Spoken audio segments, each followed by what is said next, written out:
Nagbabalik ang The 700 Club Asia. Ngayong araw na ito ay inimbitahan natin ang engaged celebrity couple na malapit ng ikasal. The guy, dahil sa taglay niyang kagwapuhan, ay isang heartbreaker. At si girl naman, sa kabila ng kanyang kagandahan at kaseksihan, ay madalas ma-heartbroken. Joining us today to tell their nakakakilig na love story, ladies and gentlemen, please welcome Season 1 starstruck Avenger turned actor Alvin Aragon and a former sex bomb dancer turned actress Izzy Trazona. Welcome, welcome to the show. Thank you po. Thank you for coming. Alam ko, busy-busy na kayo. Ha? Kasi rinig ko malapit na. Okay. Sige, ikwento nyo naman sa amin, so that our audience will also know more about you. Ano ba yung kwento sa bawat isa sa inyo patungkol sa pakikipagrelasyon bago pa kayo nagkakilala? So what were your concepts of relationships bago kayo nagkakilala? Sige, sino? Ladies first. Sige. Sige. Sa akin, pag nakipag-relationship, may relationship lang. Okay. Parang meron ka lang boyfriend, ganun lang. The way everybody else knows. Oo, pero ngayon na meron kang God, sobrang ibang-iba talaga. Iba yung Ibang-iba. approach. Okay. Can you share something? Para sa akin, kasi umpisa kasi niyan sa kapag nakita mo siya, di ba? External, di ba? Yung itsura niya, di ba? Okay. And nagugustuhan mo siya, nagkaka-crush ka. So, tapos manliligaw ka. And then, Totoo ba heartbreaker ka? Heartbreaker ka ba talaga? Ilang hearts na ang na-break mo? kasi sa umpisa lang yung gano'n yung may maganda, di ba? Yung kapag sinusuyo mo, Oo. mabait ka, gentleman. Pero pag kayo na, sinagot ka na niya, nagbabago yung ugali. Okay. So Kumbaga, parang yung first impression, pag good impression ka, ganon. Oo, yung Pero pag ganyan. nasagot Kapag na, bago pa lang kayo, Okay. pero pag tumatagal na, iba na yung nangyayari. Hindi consistent yung ganong. So is it true that you broke a lot of hearts? Oo, meron ako mga maraming pinaiyak. nasaktan. Okay. And I'm sorry dun sa mga taong yun. Okay. Si Izzy naman, sabi lagi ka daw heartbroken. Totoo ba yun? Kwento mo naman sa amin ano ibig sabihin. Iniiwan po ako. Ayun po, okay. kaya na heartbroken po ako. So kung ano yung ginagawa ni nangyayari sa'yo. Okay. So how many times ka naiwan? I mean, did it happen a lot or? Hindi naman po. Yung last ko lang po, yung sobrang talagang You were broken-hearted. masakit talaga po. Okay, so Yeah. ano yung, bakit masakit? Ano ba yung naranasan mo na, or ano yung naranasan nyo sa pakikipagrelasyon that gave you a lot of pain? Feeling ko po kasi pag nawala na yung taong yun sa akin, siya na po yung buhay ko. Parang wala nang kwento yung buhay ko. So parang yung center mo nawala? Yes, yun Okay. po. So, kaya Ikaw ba nasaktan sobrang- ka na ba, Alvin, ever? Or ikaw laging nananakit? Kasi yung huli ko kasi bago si Izzy, iniwan ko siya. Tapos walay kami. Tapos nalaman ko, nagkaroon siya ng boyfriend. Parang may naramdaman lang ako. Okay. May naramdaman ako ng kaunti na parang kahit papano, parang Nasasaktan ka rin pala. parang ganon, pero hindi siya Parang talaga you yung lost parang something. Parang ganun. parang Okay. may ganon palang feeling. So in your life, like sabi mo nga, usually ginagawa mo yung parang first impression, parang ganun yung pattern. Bakit kaya ganun yung pattern na fina-follow mo nun? Na parang for first impression ka muna, tapos pag hindi na maganda, iwanan mo na. Bakit kaya ganun? Would you? Kasi hindi ko naiintindihan kung ano ibig sabihin talaga ng love. Okay. Kasi kung mahal ko siya, hindi ko siya sasaktan physically. Hindi ko siya pagsasalitaan ng hindi magagandang salita. Oo. Yung ganon. Okay. So meron kang parang there was something that you did not understand no at that time. No? Eh ikaw naman, bakit ka kaya laging parang na feeling mo na yun, parang yung buong world mo na nawala na? Bakit ganun yung naging feeling mo? Kasi nasa kanya lang po yung attention ko eh. Parang sa kanya lang nabubuhay yung mundo ko. Okay. Ganun, kaya kapag iniwan ako yung habol ng habol. Okay. Parang gusto ko talagang hindi siya mawala sa akin. Ganun, kaya yun po. Ganun yun. But Alvin and Izzy, alam ko na may certain point in your life na nag-iba yun. Okay. Diba? So can you Meron. share with us kung ano yung breaking point sa buhay ninyo? Ano yun? Yun po, yung sa akin po, yung iniwan nga po ako. Okay. Yun. Tapos, dun ko po nakilala si Jesus Christ. Okay. Pinamit po sa akin ng manager ko yung isang tao. Tapos, nag-usap po kami about Jesus. Na nalaman ko po na, hindi pa pala tapos yung mundo ko. Meron pa palang mas importante pa Okay. kesa doon. So when you were heartbroken, that's when you met Yes. the Lord. Opo. Ikaw naman, Alvin, what was your breaking point? Breaking point. Nagkaroon kasi ako ng relationship na hindi pleasing kay Lord.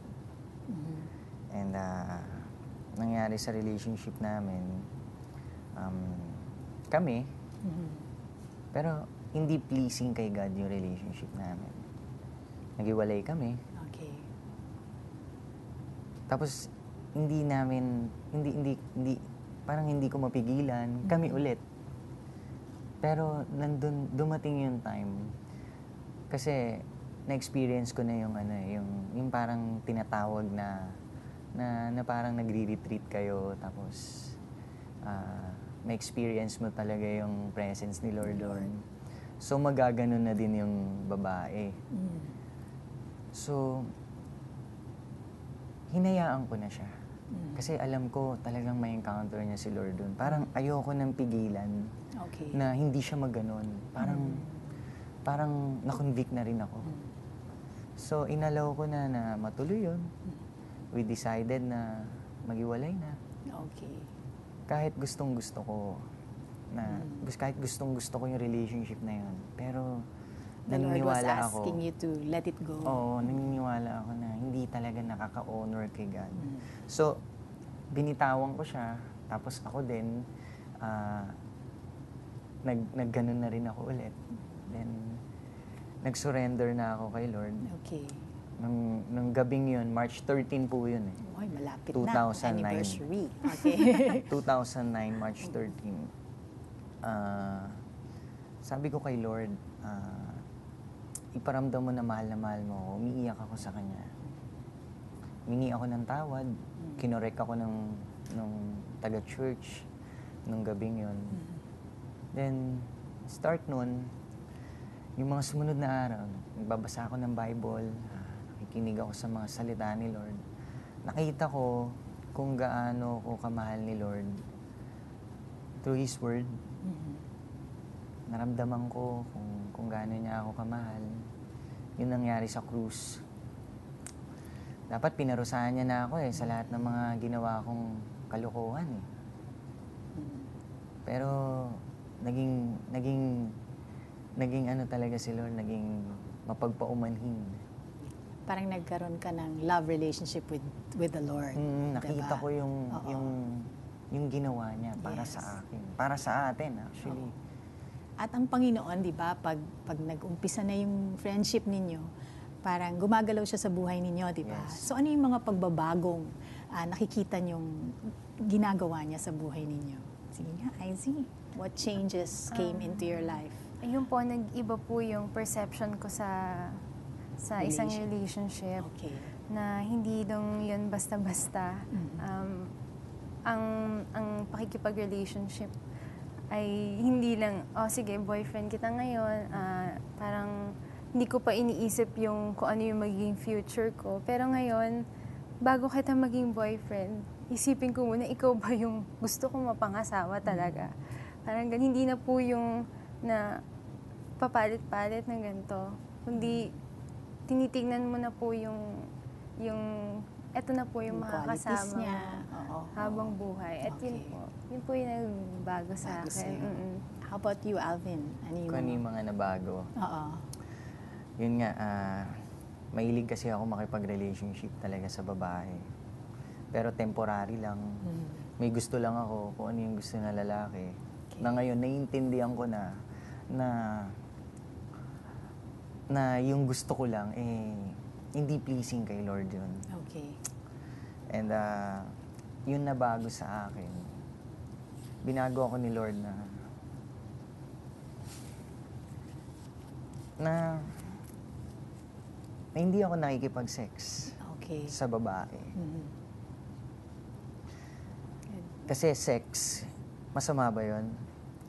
Masama siya kung ginagamit mo sa mali. Okay. Si God naman nag-create nun eh. Correct. Pero may tamang paggamit nun. Correct.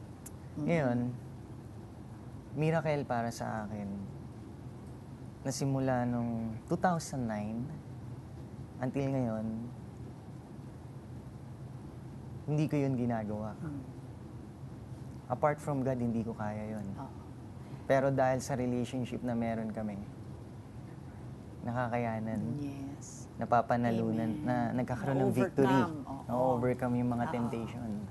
Kasi God designed sex in the context of marriage. Yes. Diba? That's where that's the blessing that He gives a married couple.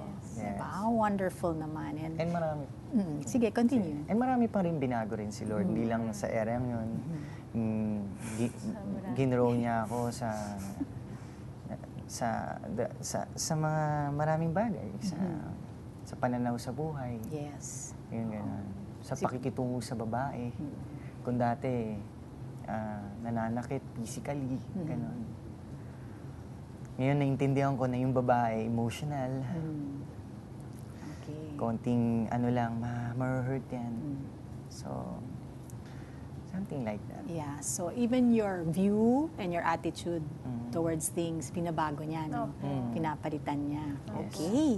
Alam niyo, marami pa tayong gustong itanong, no? Pero sa aming pagbabalik, yung love story naman nila Alvin at Izzy. Can we do that again? Kasi Sorry, hindi nakataas yung prompter eh. So, it was not in the, Rolling po kami. Okay. Rolling. Okay. 5, 4, 3. Ayan, marami pa akong gustong tanungin kay Alvin tsaka kay Izzy. Pero sa aming pagbabalik, love story naman nila ang ikikwento nila sa atin. Kaya abangan nyo yan. Cut po tayo. Okay, we'll have part Second 2. part po tayo, ma'am.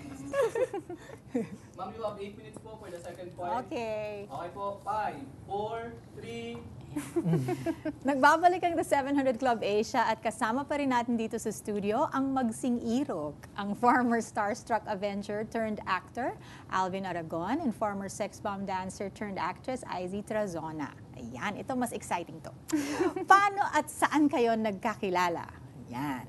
Sa Victory Church po, sa So, Galleria. Okay, so it was in a church.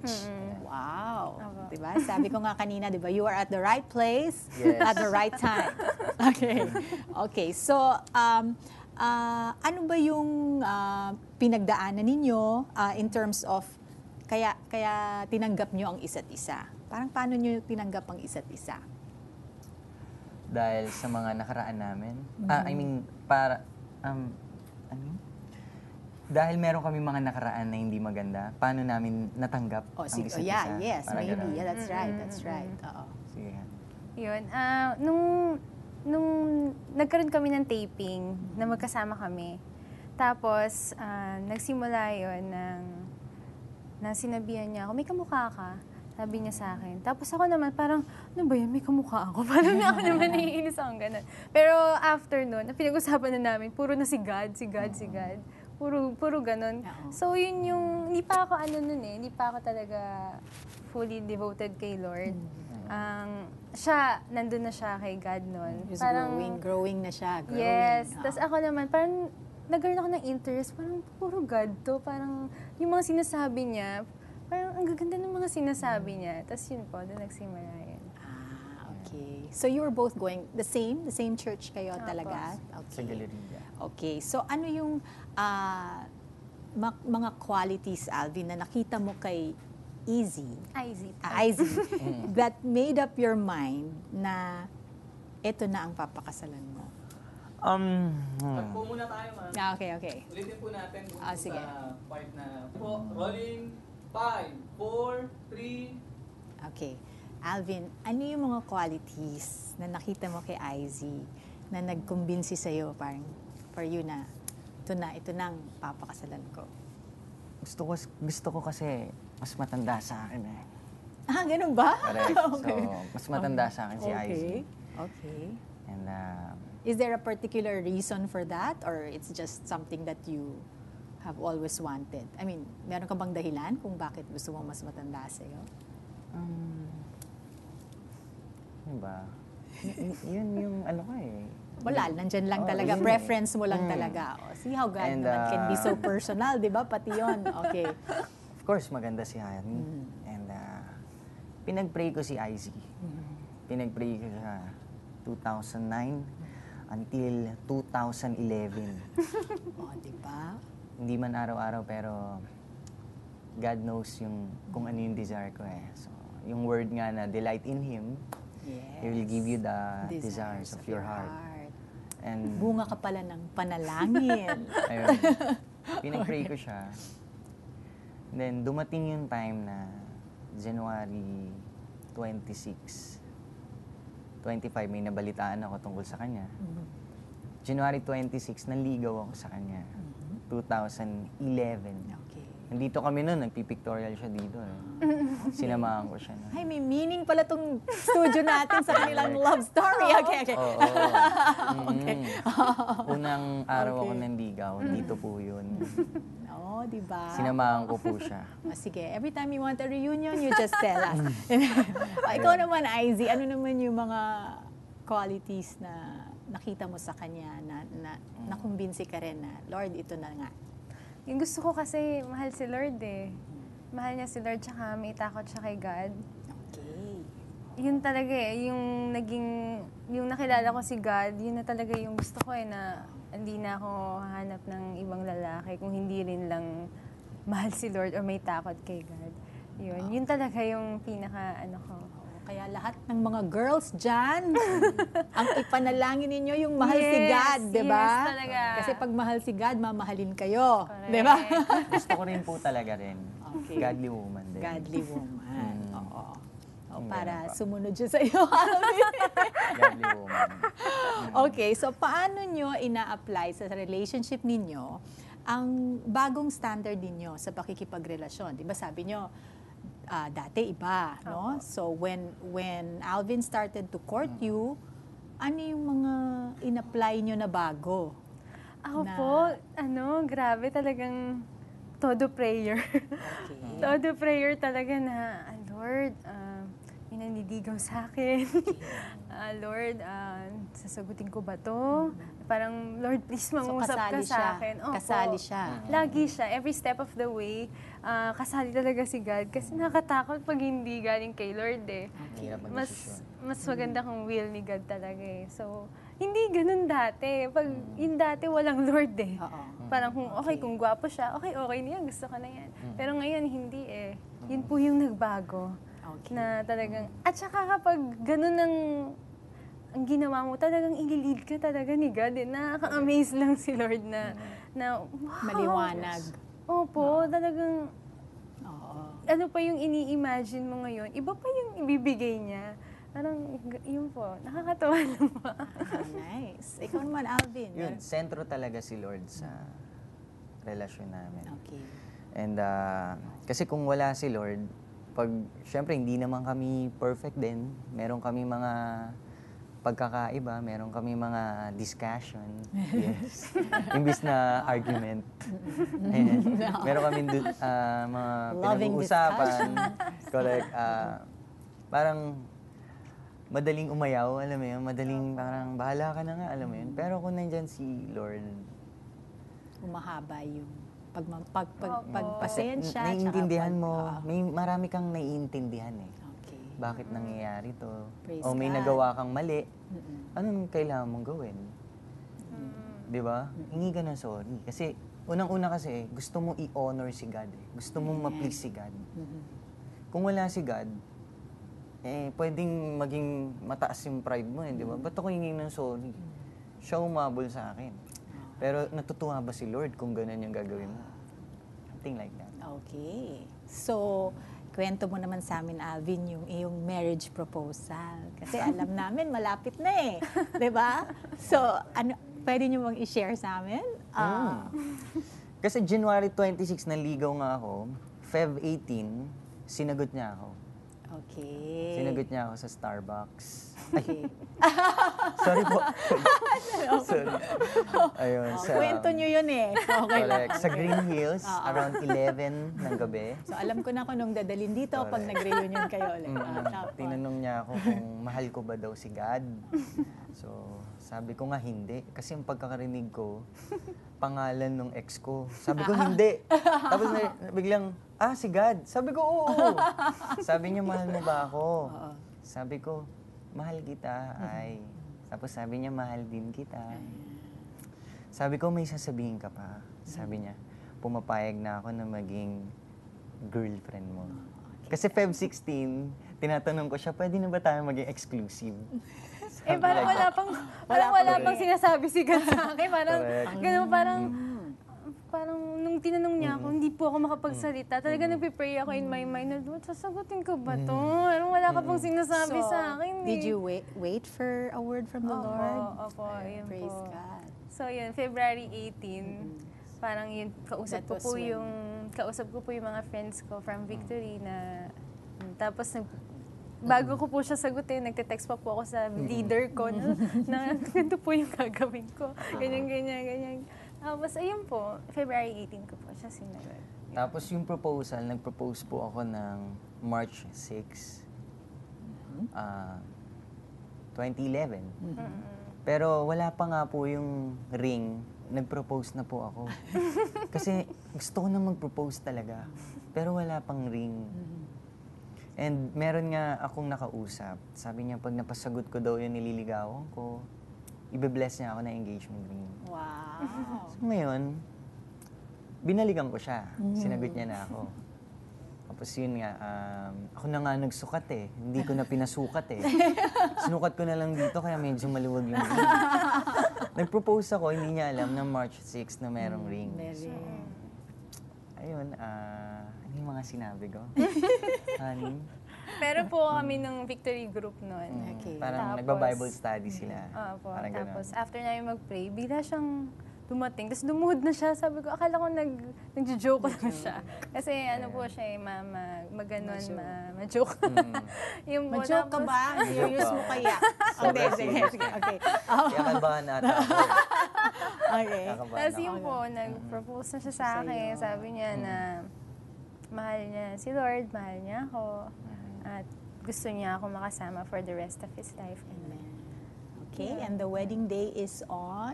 Feb This coming 18. Feb 18. Wow. O sige, para naman makita rin ng ating audience na ang buhay may kasama. Meron ding minsan nga, sabi mo nga kanina, hindi kayo perfect. So, nagka-conflict na ba kayo? Nagkaroon na ba kayo? Opo. So, paano nyo hinaharap?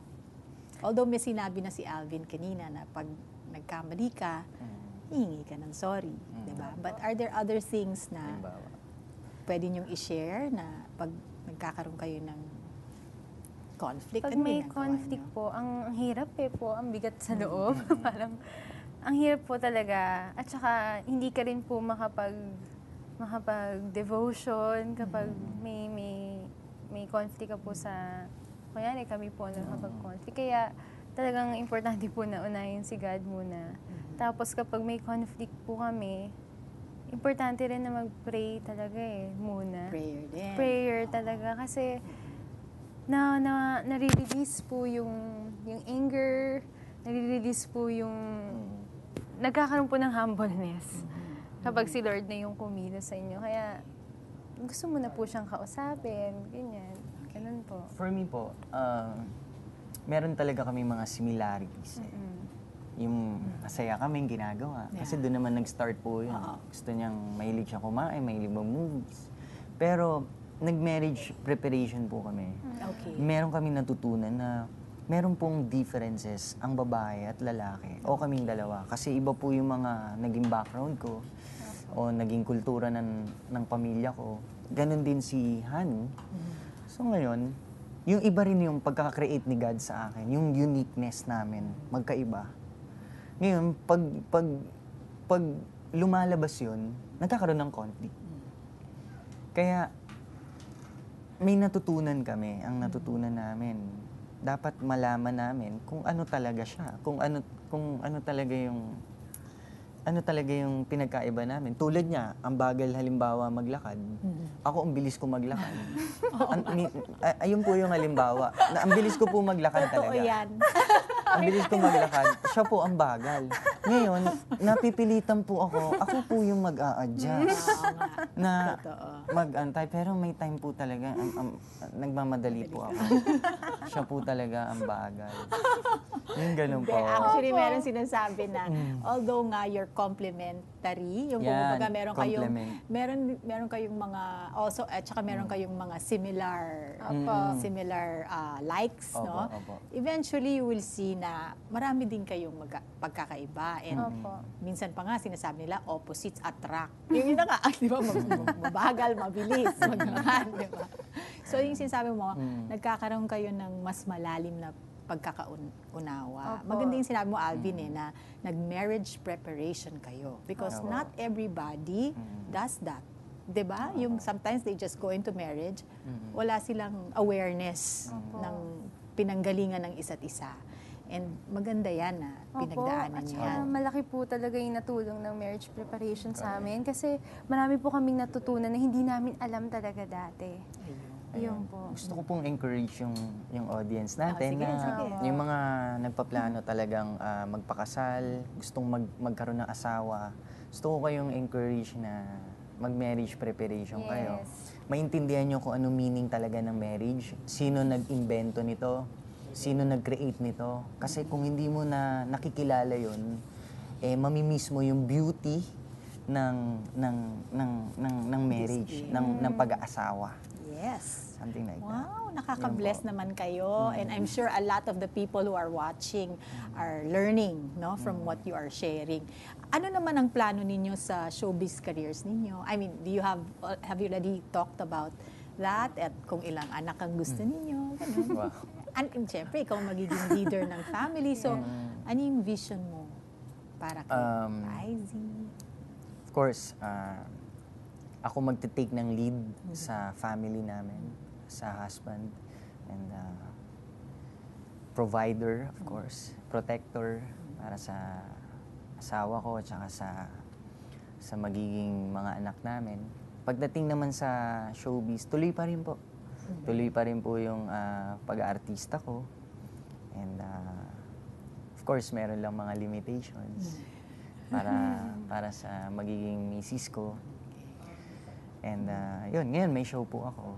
Okay. Manood po kayo ng The Good Daughter. Sorry po. Ayun. Yes, of course. Okay. Ayan. Ikaw naman, Izzy, I mean, ano yung nakikita mo na vision mo for your family, future? Yun po, napag-usapan po namin na gusto talaga namin yung purpose ni God kung bakit kami pinagsama ni Lord na mag-raise talaga ng godly family. Yes. Yun Amen. po. Tsaka gusto rin namin, tulad nito, sobrang blessing po to na in-interview nyo kami kasi gusto namin magamit ni Lord yung relationship namin.